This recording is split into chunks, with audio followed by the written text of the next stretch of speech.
مشتاق احمد یوسفی صاحب کا مضمون ہے دھیرج گنج کا مشاعرہ. اس قصباتی مشاعرے میں جو دھیرج گنج کا آخری یادگار مشاعرہ ہوا، 18 بیرونی شاعروں کے علاوہ 33 مقامی اور مضافاتی شعراء شرکت کے لیے بلائے گئے یا بن بلائے آئے. باہر سے آنے والوں میں کچھ تو ایسے تھے جو اس لالچ میں آئے تھے کہ نقد معاوضہ نہ صحیح، گاؤں ہے کچھ نہیں، سبزیاں، فصل کے میوے، 5-6 مرغیوں کا جھابا تو منظمین شاعر مشاعرہ ضرور ساتھ کر دیں گے. حکیم احسان اللہ تسلیم مول گنج کی طوائفوں کے طبیب خاص تو تھے ہی، گانے کے لیے انہیں فرمائشی غزلیں لکھ کر دے دیتے تھے. کسی طوائف کے پیر بھاری ہوتے تو اس کے لیے بطور خاص بہت چھوٹی بہر میں رواں غزل کہتے تاکہ ٹھیکہ اور ٹھمکا نہ لگانا پڑے.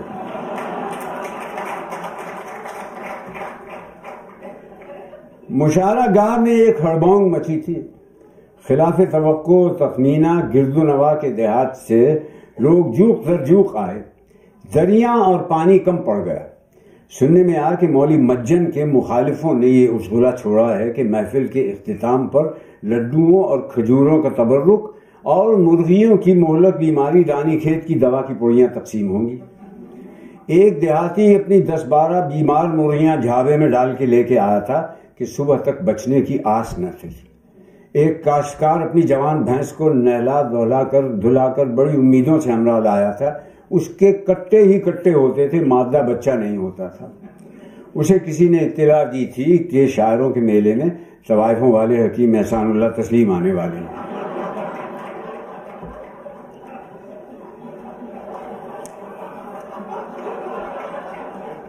حکیم احسان اللہ تسلیم رنگین مزاج رؤوسا کا بھی علاج کرتے تھے.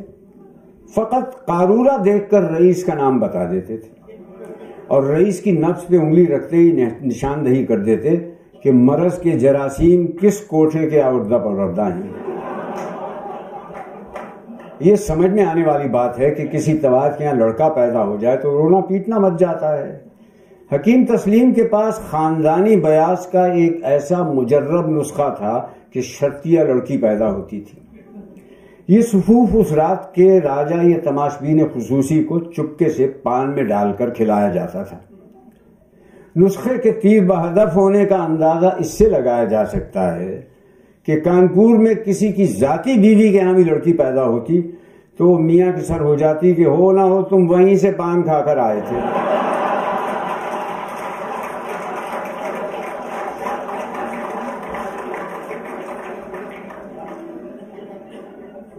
سامعین کی اکثریت ایسے افراد پر مشتمل تھی جنہوں نے اس سے قبل مشاعرہ اور شاعر نہیں دیکھے تھے.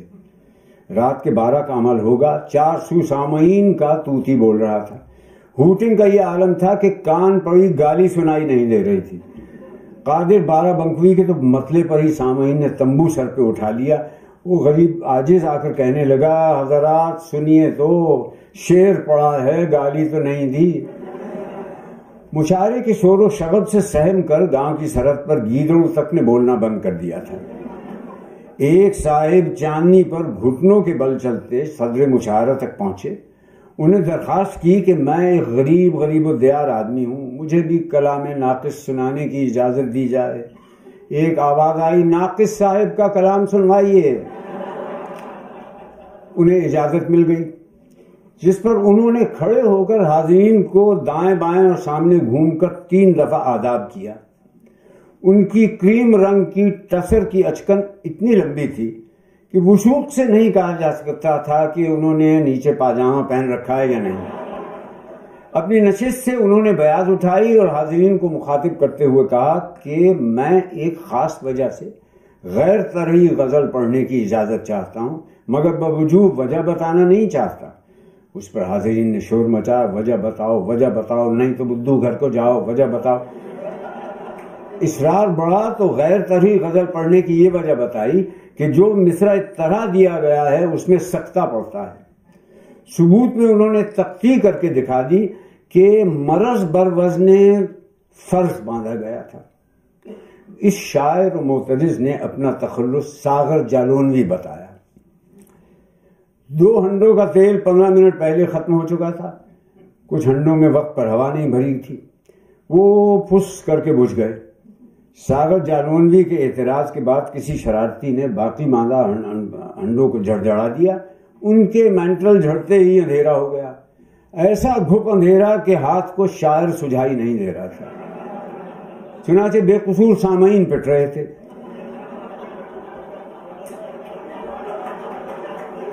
اتنے میں کسی نے سزا لگائی، بھائیو بھائیو اچو بچو بھاگو، رنڈیوں والے حکیم صاحب کی بھینس کی رسی توڑا کر اڑ گئی. یہ سنتے ہی گھمسان کی بھگدڑ پڑی. اندھیری رات میں کالی بھینس تو کسی کو دکھلائی نہیں دی، لیکن لاٹھیوں سے مسلح مگر دہشت زدہ دیہاتی سامعین نے ایک دوسرے کو بھینس سمجھ کر خوب دھنائی کی. لیکن یہ آج تک سمجھ میں نہ آیا کہ چرانے والوں نے ایسے گھپ اندھیرے میں تمام نئے جوتے کیسے شناخت کر لیے. اور جوتوں پر ہی موقوف نہیں، ہر وہ چیز جو چرائی جا سکتی تھی چرا لی گئی. ساگر جالونوی کی دگنے سائز کی اچکن جس کے نیچے کرتا یا بنیان نہیں تھا، ایک جازم، تمام چاندنیاں، یتیم خانے کا سیاہ پرچم، صدر مشاعرے کا مخملی گاؤ تکیہ، ایک پٹواری کے گلے میں لٹکی ہوئی چاندی کا خلال، خواجہ قمر الدین کی جیب میں پڑے ہوئے 8 روپے اور عطر میں بسا ہوا ریشمی رومال اور پڑوسی کی بیوی کے نام مہکتا خط. حد یہ کہ کوئی گستاخ ان کی ٹانگوں سے پیوست چوڑی دار پاجامے کا ریشمی اظہار بند ایک ہی جھٹکے میں کھینچ کر لے گیا. جس کا جس چیز پر ہاتھ پڑا اسے اٹھا کے اتار کے نوچ کے پھاڑ کے اکھاڑ کے لے گیا. فقط ایک چیز ایسی تھی جس کو کسی نے ہاتھ نہیں لگایا. شاعر حضرات جہاں جہاں اپنی بیاضیں جس جگہ چھوڑ کر بھاگے تھے وہ دوسرے دن تک وہیں پڑی رہیں.